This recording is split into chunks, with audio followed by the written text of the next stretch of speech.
Welcome in, you guys. Cowboy here. Today we're going to be going over my mag DK. Now this is a bit of a Battleground, a bruiser kind of build, Battleground bully, if you will. We are rocking some weird sets, but also some staples for mag DK, so I'm pretty excited to get into it. A lot of what you're seeing right now on the screen, this little preview, is actually before I golded out my weapons were blue. I was still trying to figure out my sustain issues and so forth. But I just want to give you guys like the raw, like this was while I was build testing this build, just how good it is. So very, very strong in Battlegrounds, less so in open world, but you can swap out one of our sets for Vicious Death. I'll talk about that more when we get into gear, and you'll be pretty well off. So without any further ado, guys, if you like the content, please hit that sub button. Helps me out, helps you guys out. If you're new to the channel, we put out a new build every Friday, Saturday-ish. Every month we're going to swap up what class it's for. So could be PvE, could be PvP, but this month we're doing DK. Last month we did Templar. Next month, I don't know what we're going to do yet. We'll talk about that more next week or the week after. But let's go ahead and get into the build, guys. So for our first set, we'll go ahead and start the monster. We're going to be using Grothdar. Now, ignore the traits, ignore the weights until we get to that. I'm just showing you guys the sets real quick, and then we'll talk more in depth about that. But Grothdar is our two-piece monster set, guys. This is a proc set. I know proc sets are jail in this game, very bad rep, but they're very strong in Battlegrounds, and so yeah, you might catch a lot of flack for it. Personally, I do prefer a stat build 99% of the time, but who doesn't want to cut loose, have some fun, make some people angry in BGs, and this is a good set for it. So, Grothdar, and this synergizes with our other set. I'll go ahead and talk about that, Elfbane. Basically, while in combat, the duration of our flame damage over time abilities is increased by 5 seconds. So, this 5-second increase actually applies to Grothdar, which is why we take this specific set. Which gives this 100% uptime. You can proc this every 10 seconds and it lasts for 10 seconds. 10 out of 10, I love doing this. Very, very strong pressure. It's AoE, it's cleave, you're doing dirty things. This also affects our best damage over time ability, which we'll talk more about with our skills, but Burning Talons, very good in pair with Elfbane. And then our next set, guys, Overwhelming. If you're not familiar with Overwhelming, this one's a little bit less well known. Used to be very strong. It's kind of taken a little bit of a nerf, it would seem. They've nerfed the uptime, so it's only like a 90% uptime versus it used to be 100%.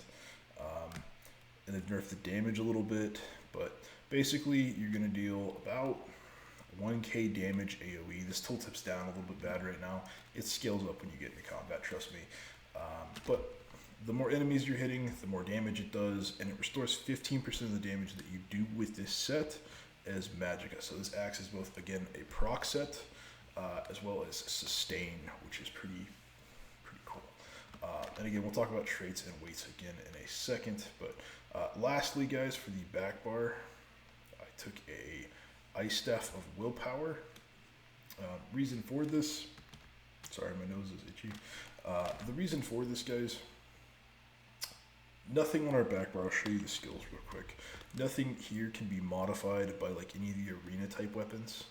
So it would have been a waste to put like a Vatron staff here. So I went for the one piece that gives us more max mag. You could go like Druid's Knot, you could go Trainee, something like that, but I just prefer the really big max mag pool because that's going to help our heals scale better. Max stat is the healing coefficient. So that's why we rock with the willpower. You could also go like Farstrider. I'm not saying use the 5-piece, but Farstrider has a 2-piece of armor. There's a couple crafted sets as well that you could do this with, but like, see how this has the 2-piece armor? So you could put a defensive with this and get that 2-piece bonus while you're in your back bar, get more armor from both. You'll be pretty tanky on that back bar, but I just took defensive on this. This is the correct trait. We'll go ahead and talk about the traits, the weights real quick. Ice Staff specifically, guys, Ice Staff is very important. Ice Staff versus the Inferno versus the Lightning.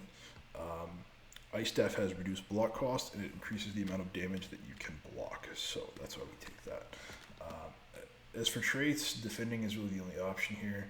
You could go infused too, but defending is just better. Trust on this one for this particular build.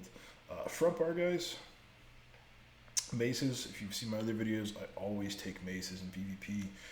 There's like just 99% of the time maces are going to be best in slot. So many people build tanky these days. You need to get through that heavy armor. You need to get through all that resistance they have built up. So maces, I tend to like sharpened. I did go double sharpened for this build. I have not regretted it. I think it's a good choice. You could throw like one sharpened, one charged in there and be doing okay, but 2 sharpened gets our pin, where is it? Yeah, our pin way up there. So 10 out of 10, I do enjoy that. For the jewelry, guys, overwhelming is what I went with here. We'll talk more about that, like why I chose certain things for certain parts. It's kind of important, but overwhelming necklace, you're gonna take infused. For your jewelry, you're gonna take infused just on everything. Now, if you say bloodthirsty, do as I say, not as I do here, guys.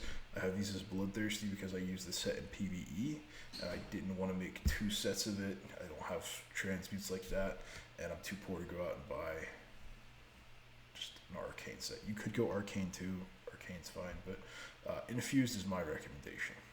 So all around. But the reason that we have 1 overwhelming necklace, guys, and then 2 Elfbane, usually I do all in one set on here. Elfbane is a heavy only set. Overwhelming is a light only set. So we actually take a heavy chest, heavy legs, and heavy boots. So we have our 3-piece Elfbane here, right? And we want 100% uptime on our Elfbane. That's what we can't backbar Elfbane. We need 100% uptime. So rings. And then again, same thing here, guys. We get our 5-piece on our overwhelming only on that front bar. So just be cautious of that. Now, Grothdar, my traits are not good. Ignore these, guys. My weights are not good either. So please don't do as I do here. But you're going to take a heavy Grothdar head, okay? Infused is fine. Reinforced or impin, all 3 of those work. For the shoulder, you want impin, guys, and you want medium armor. This is the only piece that can be medium armor in this entire build, and it's going to help you get your Undaunted passives out of the way, which gives us more max health, max mag, max stam. All very good things to have, plus a little higher resistances. For the chest, guys, it's going to be heavy because it's Elfbane. You're going to take either, I recommend Reinforced as my number 1 trait, Infused is my number 2 trait, and then you could go Impin as the 3rd trait, but I don't really recommend it. For the gloves, guys, always have your gloves and your belt be the light armor pieces.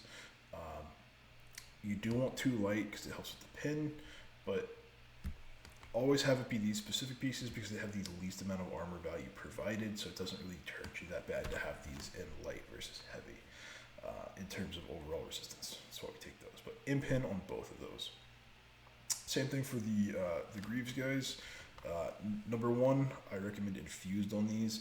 Number 2, I would recommend Reinforced, and then my 3rd would be Impin for the traits. And then lastly, the boots, guys. These are going to be heavy as well.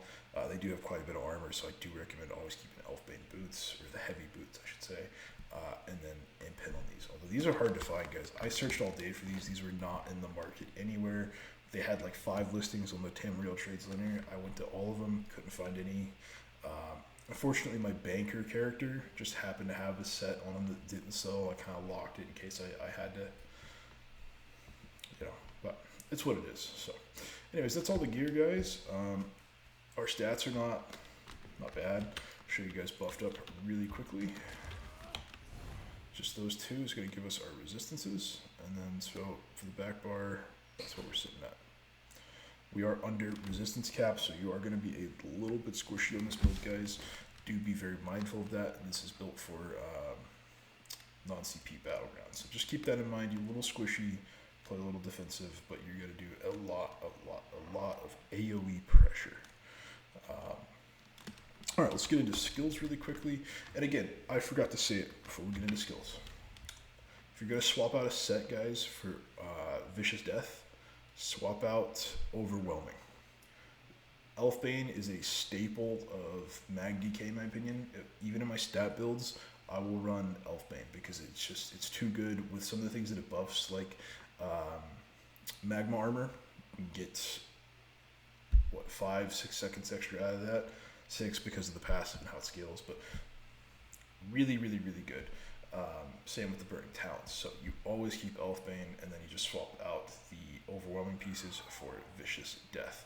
And I'd probably swap the back bar just in case you accidentally kill somebody on your back bar. You get that proc still. So no willpower. Swap the willpower out for a Ice Staff of Vicious Death. But anyways, on to the skills. Sorry about that. So we'll start with the front bar. Our number one, this is going to be our crowd control. I took Shattering Rocks. Usually I love Fossilize. You can go either way. Fossilize helps you control people more in a 1v1 environment. And we'll talk about controlling stamina when we get to our third ability here. But I took Shattering Rocks because I wanted this build to be more geared towards 1vx. Just extra healing when you go to CC somebody, extra healing when you go for a burst. It's too clean. It's too good to pass up. But again, if you're going to do a lot more 1v1s, take Fossilize. This is our spammable, guys. This is our Molten Whip. Now, it's not always a spammable. You can actually do something a little tricky here. If you run recovery food, like a Jewels of Misrule is my recommended food for this build. What I will actually do, so if you read this skill, it stacks. You get 20% extra damage each time you cast an Ardent Flame ability that is not this one.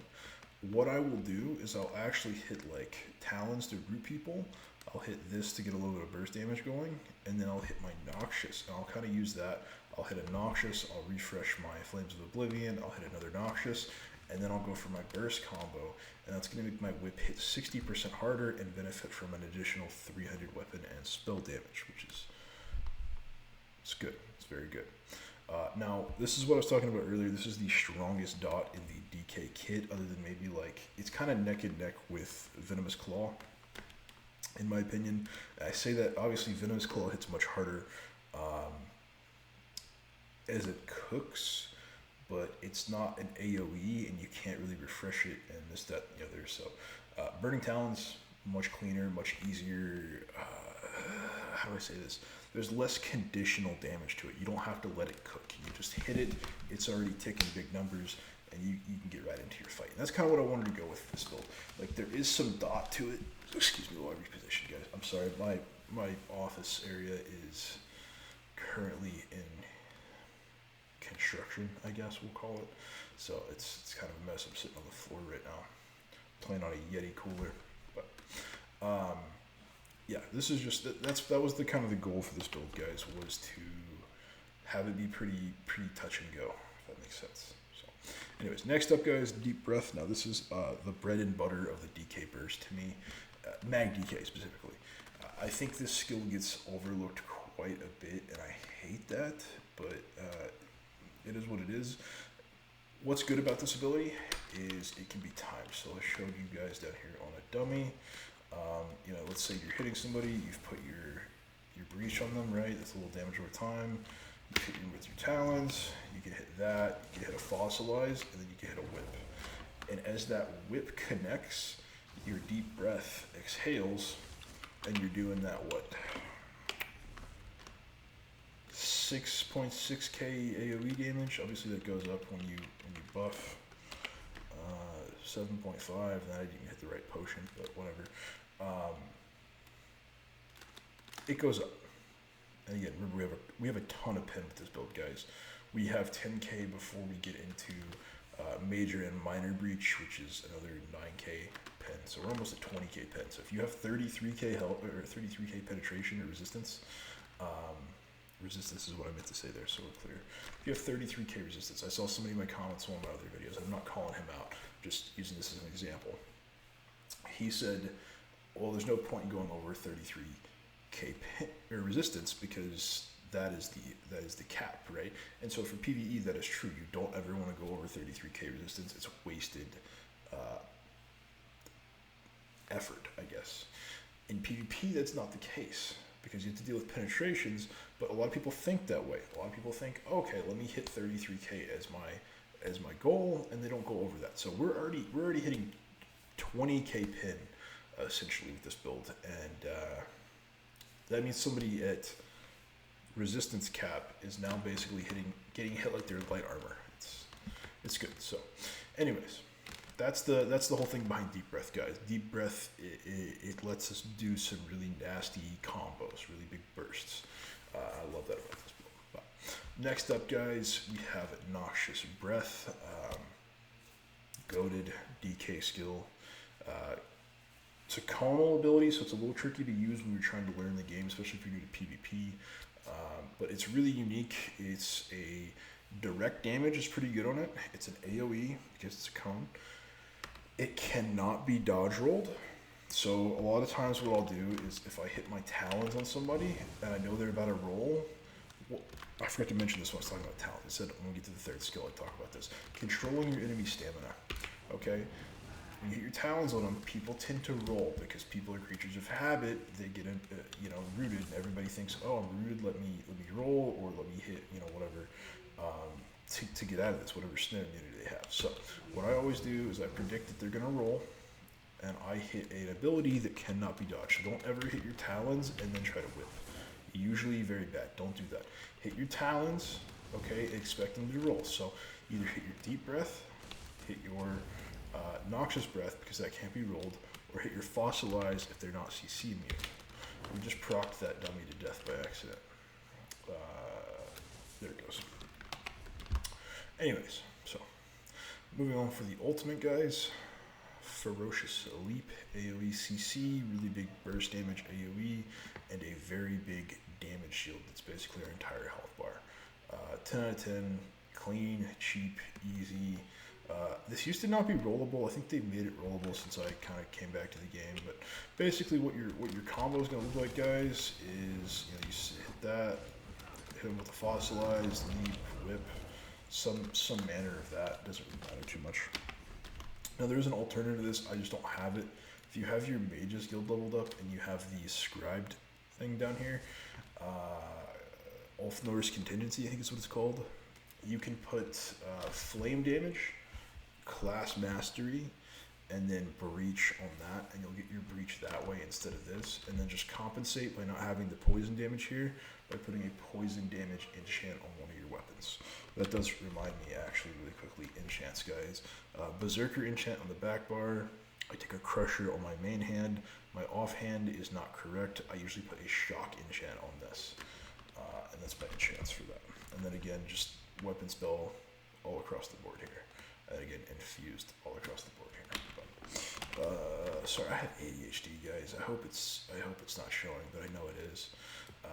Anyways, there's your combo, guys. Some variety of that. And so what you can actually do that's really cool, even if you're not going to be using Noxious to hit people that are trying to dodge roll you, if you have the contingency, what you can do, a little combo, hit your breath, hit your talons, hit your contingency.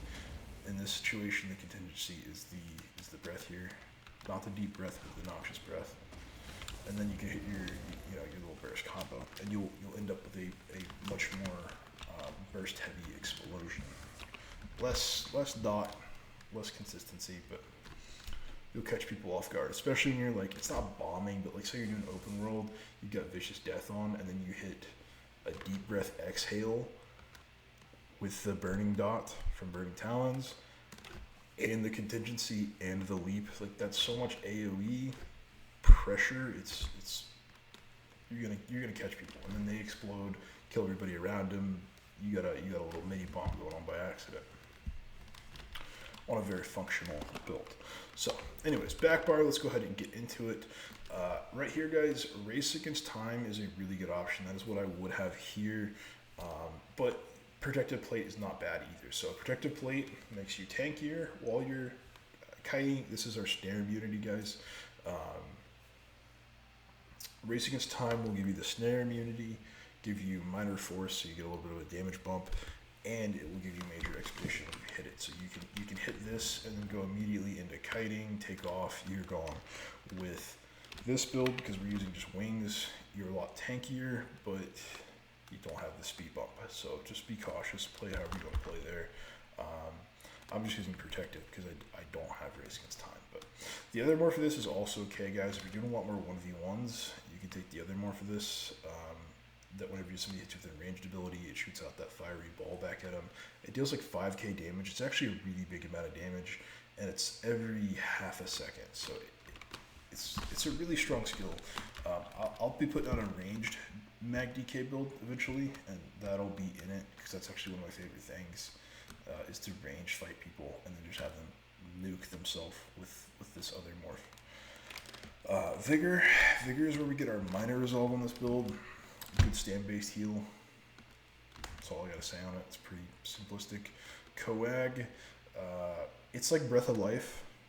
It's our big burst heal, but for DK, it doesn't heal other people. It's just us. We're very selfish with this build, but it does increase your health recovery. So that is pretty notable about it. And it also heals up to an additional 50% based on how low health you are. So when I'm just trying to top off, when I'm trying to stay like above half health, resolving vigor, I'll hit this and then I'll go back into my combo. Maybe refresh a buff or two on the back bar, but I'll hit my vigor and go back into my combo. Because again, remember on that front bar, we have shattering rocks. That's gonna be doing a lot of healing for us.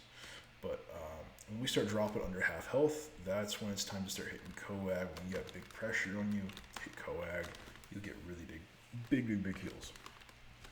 Especially if this crits. Flames of Oblivion, again, what I was saying earlier, I want this build to be very touch and go. You just activate this ability, Flames of Oblivion, and you forget about it. And it just passively, it does AoE, micro burst, we'll call it. I mean, that's 9k crit right there. I think it shoots at 3 orbs now. Yeah, shoots 3 fireballs every 5 seconds. Gives us major prophecy. Can't go wrong here. This thing is one of the most OP skills on DK, honestly. And if you can actually, now I don't do this very often. I don't do this very well. I haven't played DK in about 6 years as like a PvP main, so maybe not 6 years. It's been like 4 years, I think, since I played DK pretty heavy. But I used to be able to do this really well. So what you want to do is you want to time up your burst with your deep breath and all that. Oh, I didn't mean to kill him. You guys get the point.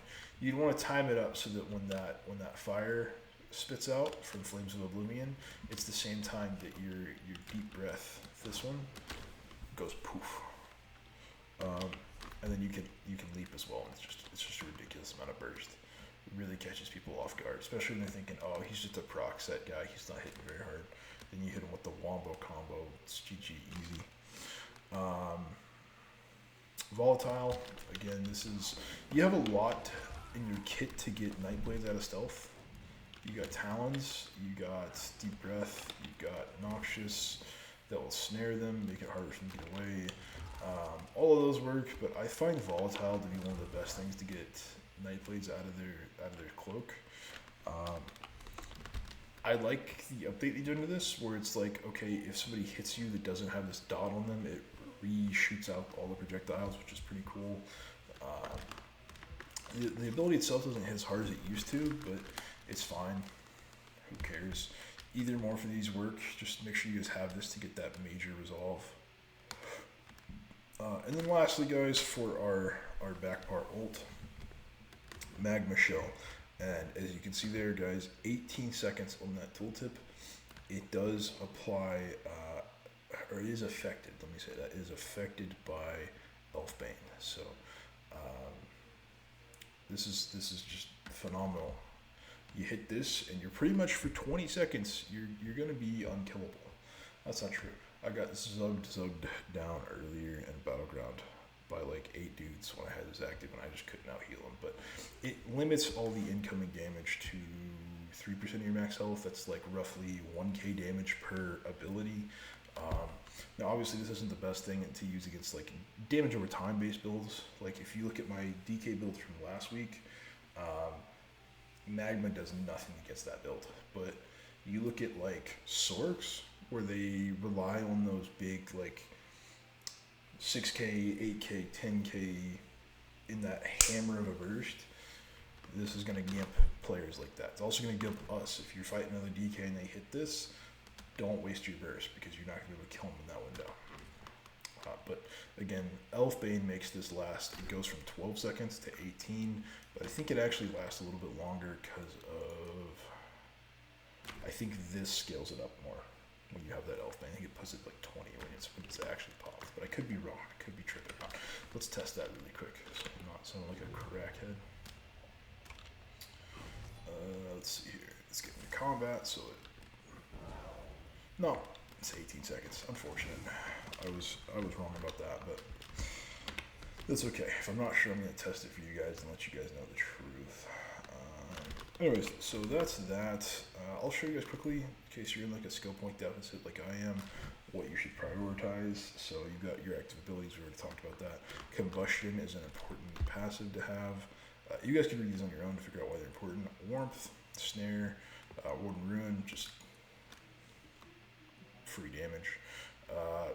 Decreases damage while blocking, increases healing received while Draconic Power is active. That's important because our Resolve buff is that. So our Resolve buff is giving us 12% more healing, which is pretty cool. Elder Dragon gives us a ton of health recovery. I forgot to mention that, guys. So if you made it this far in the video, congrats, a little bit of hidden knowledge for you. I did recommend for the food, Jewels of Misrule, because I was having some sustain issues with this build, but Bewitched Sugar Skulls is not a bad option. I really like this. You can actually throw this on with a Mundus, which reminds me to talk about the Mundus in a second. The Steed, I think it is, that's going to give us health regen and additional speed. I was using that to kind of make up for not having to race against time earlier, and it actually puts us at like 2k health recovery, which is really high. Pretty nice. So where is it? Is it the Steed? My goodness, there's so many here. The Shadow, the Steed. Yeah, increased movement speed and health recovery. So if we put that on, I don't think I actually have the food with me anymore. But yeah, the food, as you guys can see, would put us at 2k health recovery, which is pretty sizable. That's like having a vigor ticking constantly on you. Pretty cool stuff. But you do lose a little bit of recovery for that. Whatever you guys want to do. If you can sustain without it, this is probably the better move. But if you need the Jewels of Misrule to sustain, no sweat. It's not a big deal. Now, that does bring me to what Mundus to use, guys. I was using the Atronach for the additional mag recovery. That way I didn't have to worry about my sustain while I was kind of polishing the build off. If I were to use anything up here, though, I would probably take either the Warrior or the Lover for the increased pen. Really quickly, let's finish this out, though. All of these passives, guys, take all the Draconic passives, take all of the Earth and Heart passives. Make sure you guys get your Undaunted. Those are very important. Just kind of go through. Everything here is kind of up to you guys, but just make sure you get the right passives. I will note really quickly, the dual wield, you only need dual wield expert and twin blade and blunt. Don't invest in anything else. And then again, for the destruction staff, we're only using this for the reduced block cost from Ancient Knowledge. So really just grab this one. Ellie Force is just an extra chance to apply status effects. I think you should take it, but if you don't have the skill points, this is like the last thing you should be grabbing. And then I am an Orc for this build, guys. I would go Breton if you can. It'll help with sustain, and it'll also make you really tanky against like Sorks and things of that nature. And yeah, I think that's pretty much it. We already discussed Mundus and everything. Let's quickly go into CP now. Again, like I said, guys, this is a Battleground focused build, but I'll show you guys what I would do if I was rocking CP for this. As always, Pain's Refuge is probably one of the most OP CPs if you're not a Warden, Templar, something that can purify. Pain's Refuge is a must-have right now. Everybody and their dog is running Elisos, which is instantly applying Major Breach, Burning, Chilled, Concussed, which can then apply Vulnerability, Brittle, and so forth, right? Like, just that one ability alone is applying like 7-8 things. So, Pain's Refuge, clutch. That's not including any of the dots they put on you. Everybody's got degen right now, etc., etc. So, absolutely massive. Oh, I just undid that somehow. I don't know what happened there. Sorry guys, my leg's going to sleep. I don't do well sitting on the pavement this long. Let's put that back in. I'm trying to wrap up this video, guys, for you. Don't worry. But, let's see here. Next up, guys, this is our heading towards Slippery. Slippery is probably the best PvP CP. If I had to pick anything, this makes essentially 1/3 of your CC breaks free and instantaneous. Absolutely love it. Let's see what else. I would probably take Expert Evasion. This is going to give us a free dodge roll every 30 seconds. Really help us with our stamina management between these two. Absolutely nuts. And then I'd probably take either Rejuvenation, because this would give us really good, well, not really good, but it's going to give us like 100 max stam health recovery. Or I would take Fortified to get that armor up, because we were really low. We were really squishy with this build. For the blue tree, really just whatever kind of tickles your fancy here.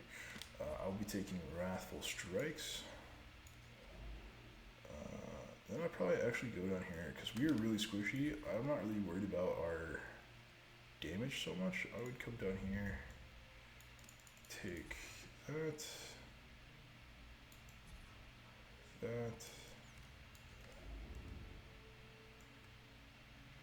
This way we're getting 12% mitigation towards like direct damage bursts from sorks and stuff. Otherwise they'll just one-shot us.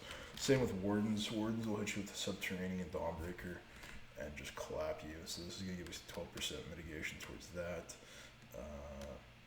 You could probably take Unassailable, or personally I would creep down here.